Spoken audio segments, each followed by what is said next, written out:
What's one thing that what you believe in, others don't agree with you on? So I've been trying to convince people of this, and I'm not doing a good job, clearly enough of a good job. I think business reviews are broken.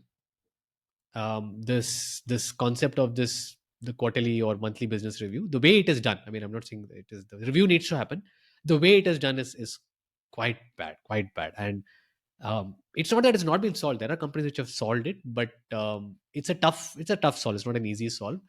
The way it is happening currently is that, hey, everybody comes and then there's a plethora of data that they present on slide after slide after slide. The reviewers, who are usually senior audiences, as a joke, I almost say they're almost like masochistic, right? That, bring it on, give me more data, I will take it on. I've got the mental ability to sustain this for a whole day. How are you joking, man? Like, who are you, fooling?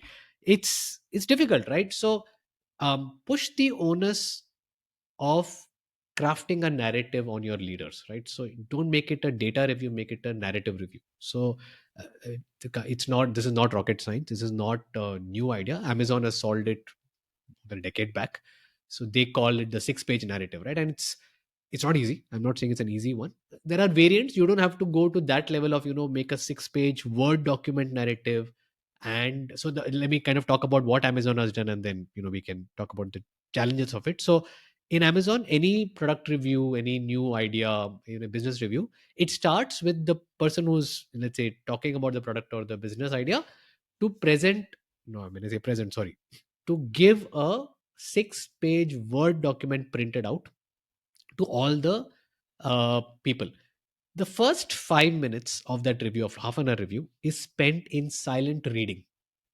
It's remarkable. So I've, people write about in the, there's a book about this where people write about saying that, you can just hear the pages being turned and that's it.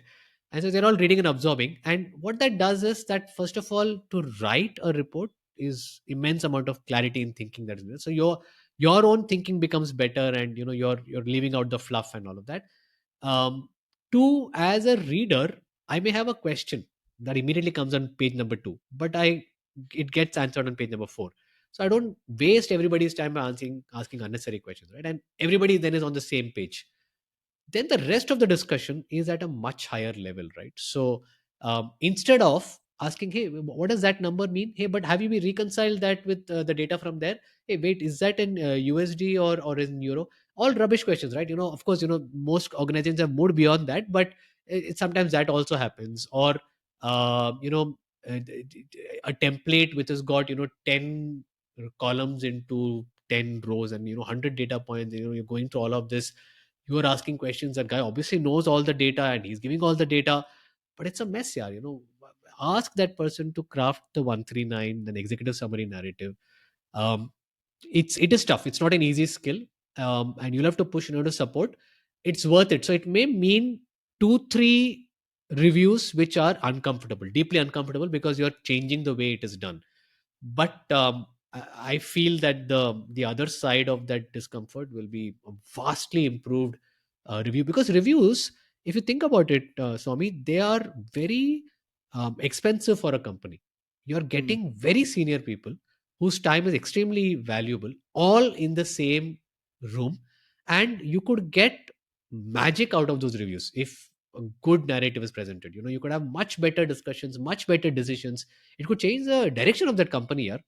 And here you are discussing about decimal points and currency fluctuation. So I think so, that to me is one thing that I believe strongly, which maybe other people also maybe believe, but they maybe, yeah, maybe through action or